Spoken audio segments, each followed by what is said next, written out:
get a drink because Donald Trump whacked Baghdadi. I like that. Abu Bakr al-Baghdadi. I Yeah, said that. Baghdadi, Baghdadi is a dead the guy. yeah, the ISIS guy. So, Yeah, apparently he was being tracked down by special forces, and he ran into a tunnel with his kids, and he blew himself up, and he blew his two kids up. So now we don't have to worry about the kids seeking vengeance. oh my goodness, what a sick animal, that guy. So anyway, that So being what do you think said, this is going to do on?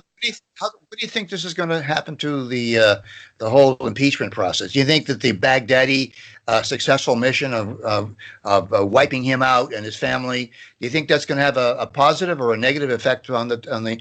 Where are we on the impeachment thing? You don't hear about it these. well, okay, we haven't heard about it all of Sunday, which is when this recording all happened. week. I haven't heard a thing about it. You haven't been listening.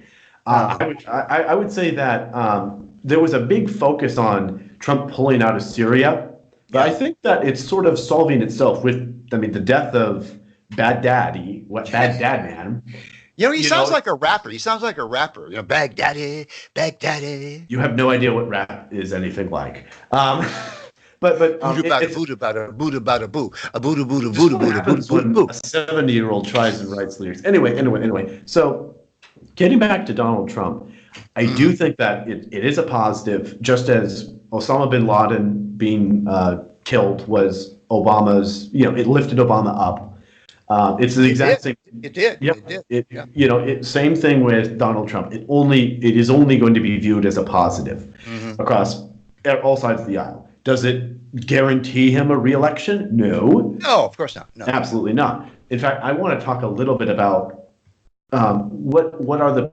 where exactly does Trump stand in terms of re-election? So first, what do you think right now? What is the likelihood? What are the cracks? Why? Well, because Adam Schiff, the leader of the House Investigation Committee, has not been able to name the so-called whistleblower who allegedly has a smoking gun, proof that Trump violated the Constitution with high crimes and misdemeanors. So not only does he not make the man appear before cameras, but he doesn't even give you his name. And the investigation is being held behind closed doors. Even liberal lawyers like Dershowitz and Lawrence Tribe from Harvard, very, very liberal constitutional lawyers, they're outraged at the way the House Investigating Committee, they're only making monkeys out of themselves. And I think that's why it's quieting down and you don't hear very much anymore. You see the Republicans storming the room. Yes. They actually stormed into the room. They banned 75% of I believe the House members, effectively banning representatives for over 200 million Americans. Right. How can you do that? It's I tell you, when you are the majority of the House, you actually command the Capitol Police. You know this. The Speaker of the House actually issues orders to the Capitol Police. Yeah. Well, the impeachment thing is just not a good look for Democrats. If they have evidence that's credible, then they need to bring it to the light. Versus Donald Trump, the big thing was the transcripts. That's really the only significant piece of it. All they're doing is interviewing people to see if they believe that the transcript was really collusion or illegal quid pro quo, and most people say it wasn't. Even if it was, every president who's ever occupied the office has done exactly the same thing. They pick up the phone to another country's leader and they say, "Listen, you bastard, you don't do what I tell you to do, you're going to get no aid at all, no military, goodbye." Boom. So, but I will speak a little bit on the negative. So, I've been door knocking for Delegate Tim Hugo down in Virginia, 40th, I believe the 40th district.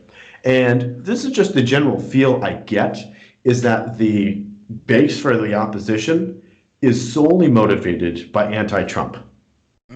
And obviously I can't account for this, just anecdotal, personal, what I feel, but it really sounds true. As far as legislation goes, people are not really getting up out of bed for this Medicare for all. So that just isn't making Democrats get out of bed so they can get rid of private health insurance. They only are so active because of hatred of Trump. It just, I mean, the Tea Party was very much against Obama, but they had policy positions. More free markets, less regulations, lower taxes, less government. They had actual legislatable policy ideas. These people, they're not really pushing for ideas or policy. It's very vague and ambiguous. Working wages, like whatever nonsense that means. It's not anything definable or clear, other than we hate Trump. That's the thing. So therefore, Trump's most likely reason for losing is the media, and all of the activists are able to push hard enough hatred for Trump, because there is a lot of room for disagreement with the president. Sure, of course. A lot of room. Yeah, absolutely. So, legitimate disagreement. Yeah. If they're able to push that hard enough, then they could effectively win someone else over. But other than that, you just can't win out of pure, raw hatred. Well, they could. I mean, because let's look at it. According to the Constitution, really, Article 2 of the Constitution, impeachment is really a political process. It's not a legal process. Okay? I know that sounds strange, but Article 2, high crimes and misdemeanors. What does a misdemeanor? What does that mean? It means we don't like you, Mr. President. We don't like you. And so it is theoretically possible, Alex, that they could, just without any evidence whatsoever of any treason or culpability or collusion, they could, I'm just saying, they could say, we're going to impeach you because we don't like you. Okay? Now, that poses a dilemma for them, doesn't it? Because that's going to enrage independents and liberals who think that this is a cheap way to undo a legitimate election. So that it's a lose-lose situation no matter how you cut the cake, in my view. But I hope they go through with it. I really hope they go through with it. Well, and more so than that, I think it's far more important that the Congress is going to be at greater risk if they, president is of course a huge deal. Don't get me wrong, but if they lose Congress, both houses, again, that causes serious damage to the infrastructure. Then you got more Republicans who are incumbent, meaning they're forming relations in their communities, meaning that it's harder to overthrow an incumbent than it is for elsewise.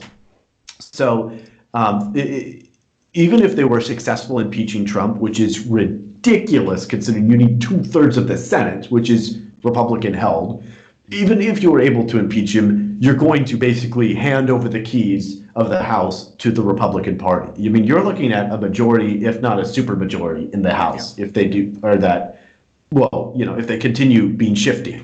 Yeah, I can't disagree with your prognostication at this particular point. If things continue the way they're going, then you called it the way it's going to happen. I mean, But I got to tell you something. It doesn't take a genius to figure this one out. Okay, no offense to you. No offense to you. I mean, you're a smart guy. You're at George Mason University. You're majoring in philosophy and economics and a couple of other things. So Anyway, I'm majoring in cocktails. I want to take a moment to thank all the people who are our fans, our very loyal people who are sharing us and liking us and encouraging us, and even some sending us money. We really do appreciate your loyalty. Thank you so much. We have 188 episodes, and it's all due to this guy here. He's the one who started. And him, because he edits them. So and it also goes to him because we need to pay for his cocktails before my college. Cheers, Alex. We'll see you later. Bye-bye.